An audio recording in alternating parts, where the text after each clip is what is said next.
जिन लोगों ने 70 साल देश को तोड़ने का काम किया है, सुबह 8 बजे खबर आएगी सोनिया गांधी और राहुल गांधी भारत छोड़कर इटली भाग गए, कोई अता पता नहीं लगा क्यों भाग गए। और ये खबर आएगी 70 साल उन्होंने देश को तोड़ा है, अगर तोड़ा नहीं होता तो आज जोड़ने की जरूरत नहीं पड़ती। जोड़ा तो नरेंद्र मोदी ने 2014 के बाद से है, एक के बाद एक ऐतिहासिक फैसले लिए हैं। मदारी वाला आता है 1 रुपया 2 रुपया दो और मदारी लोग इकट्ठे कर लो, केजरीवाल तो वो मदारी वाला है। देश का अगला पीएम आप किसे देखना चाहते हैं? जो काबिल हो। जिस हिसाब से चल रहा है ना, जो सिनेरियो चल रहा है, तो मुझे नहीं लगता कि अगले 10 साल में बीजेपी को कोई हरा पाएगा, क्योंकि अपोजिशन में आपको जो ये आपकी पीड़ा है कि हरा पाएगा, या फिर ऐसा है कि जो काम ऐसा किया कि कोई चांस ही नहीं, विकल्प नहीं? आप मुझे बताओ ना, मोदी जी के आप पैरेलल में आप बताइए एक कोई ऐसा इंसान जो काम कर रहा हो। नहीं, राहुल गांधी है ना, जो पैदल यात्रा कर रहे हैं, कन्याकुमारी से लेकर कश्मीर तक कर रहे हैं। वो युवा हैं, वो बुजुर्ग हैं। मोदी नहीं बहुत अच्छा कर रहे हैं, लेकिन 70 साल काम किया होता उनको ये यात्रा की जरूरत नहीं पड़ती। 70 साल उन्होंने देश को तोड़ा है, अगर तोड़ा नहीं होता तो आज जोड़ने की जरूरत नहीं पड़ती। जोड़ा तो नरेंद्र मोदी ने 2014 के बाद से है, एक के बाद एक ऐतिहासिक फैसले लिए हैं। हिंदू मुसलमानों को सभी मुद्दों पे लड़ा कर रखा था, धारा 370 को लेकर हिंदू मुसलमानों को लड़ा कर रखा था, राम मंदिर को लेकर हिंदुस्तान को लड़ा कर रखा था हिंदू मुसलमानों को, और बड़े ऐतिहासिक फैसले, चाहे वो नागरिकता कानून हो उसमें लड़ा कर रखा था हिंदू मुसलमानों को। ये लड़ाया कि इन्होंने कांग्रेस ने, आज ये चाह रहे हैं कि देश एक जुड़े, देश तो इन्होंने तोड़ा है। पहले तो इनको पूछना चाहिए कि अगर आप 70 साल हुकूमत में रहे हैं तो आप लोगों ने इतने काबिल नहीं बने कि आज आपको देश को जोड़ने की नौबत पड़ी है।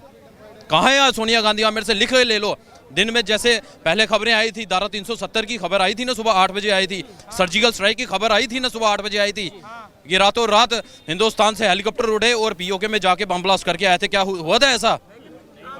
बॉर्डर पे हमेशा सीज फायर होता था, उल्लंघन करता था पाकिस्तान। हमारा वहां से एक चलता था ना, तो हमारे 10 किलोमीटर जो गांव क्षेत्र था बॉर्डर पे था उनको खाली करवाने पड़ते थे। आज वो समय है, वहां से एक चलती है, यहाँ से 10 गोलियां चलती हैं, और वो 10 बार सोचते हैं कि एक बार अगर, क्यों? क्योंकि सुदृढ़ नेतृत्व है देश के यशस्वी प्रधानमंत्री नरेंद्र मोदी का।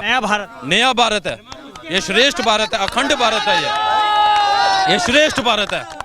आपको एक बात, भारत जोड़ो की बात कर रहे हैं ना, अभी राजनाथ सिंह जी ने अभी लेटेस्ट जो बयान गर्मा गर्मी चल रही है, आपने भी सुना होगा, भारत तो अब और जुड़ने वाला है। जो पीओजे का हिस्सा बचा था ना, वो जल्द कुछ देर की बात है, वो भी वापस आने वाला है। भारत असली भारत जोड़ेगा तो वो मोदी जी जोड़ सकते हैं, इनकी औकात नहीं। अगर इनकी औकात होती तो हमने 70 साल इनको दे दिए थे। अब आने वाले जो 50 साल हैं वो भाजपा के हैं, नरेंद्र मोदी के हैं। कितने साल देने वाले हैं आप मोदी को?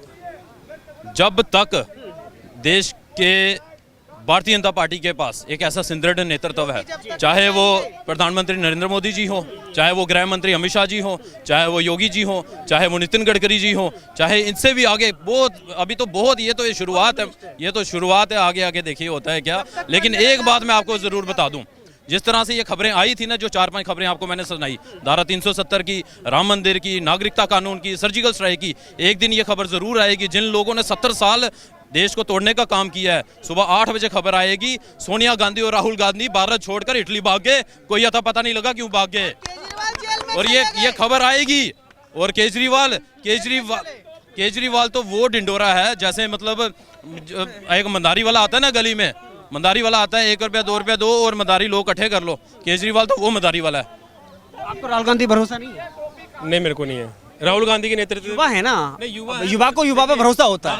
आप देखिए अगर युवा की बात नहीं है, देखिए आपके जो डायलॉग्स है ना, आपके डायलॉग्स में आपने 150 करोड़ हिंदुस्तानियों को आपने सुनाना है। आपके बात में वजन होना चाहिए, आपकी बात में दम होना चाहिए।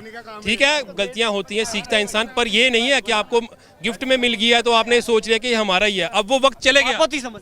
अब आप भी जानते हैं कि देखिए, अब उनको अपना एक नया नेता चुनने की क्या जरूरत पड़ गई। 70 साल से तो एक फैमिली ही राज कर रही थी ना, आज उसमें एक डाइवर्जन आई। वो किसकी वजह से आई? वो इसकी वजह से आई क्योंकि जहां जहां इलेक्शन हुआ वहां पे लोगों ने उनको मैंडेट नहीं दिया। उनको कर रही है ना, आप कर रही है, अगर अच्छा करेगी तो उनके लिए अच्छा होगा। देखिए, मैं आपसे सिर्फ इसलिए जुड़ा था, मैं यहाँ पे जा रहा था, मैं रुका था कि मैं ये बोल रहा था कि देखिए, आज यहाँ पे 100, 200, 500 जो भी लोग खड़े हैं ना, कि हमें किसी प्रोपेगेंडा मशीन में नहीं फंसना चाहिए। कोई हमें तोड़ना चाहे हिंदू, मुस्लिम, सिख, ईसाई के रूप में या किसी के नाम पे, हमें उसके नाम, मैं यहाँ से आपको क्या दिख रहा हूँ, सिख हूँ ना, ये भाई साहब कोई है ये, तो क्या हम, मेरे पास भी वही पासपोर्ट है, आपके भी वही पासपोर्ट है, वही भाई साहब का भी वही पासपोर्ट है, ठीक है ना। हमें हमेशा एकजुटता दिखानी चाहिए। कोई भी पार्टी हो, कोई भी नेता हो, हमें सिर्फ ये बोलना चाहिए, हमारे सबसे पहले जो एक विकास होता है ना, वो एक काउंसलर शुरू करता है एक गली मोहल्ले से। आप बोले कि मोदी जी कैसा काम कर रहे हैं, मेरी वो इतनी कार्यशैली या इतनी वो क्षमता नहीं है कि मैं मतलब उनके काम के ऊपर वो कर सकूं। हाँ, हम अपने कॉर्पोरेटर के ऊपर दे सकते हैं। अगर हम अपने अपने लोग अपने अपने देश की अपनी गलियों को ही सुधार लेंगे ना, तो ये देश अपने आप ही सुधर जाएगा भाई। बातें जो है आपको अगले महीने में, कुछ बातें जो है अगले महीने में तय हो जाएंगी। रिजल्ट आपके सामने होगा, गुजरात का भी और हिमाचल प्रदेश का भी।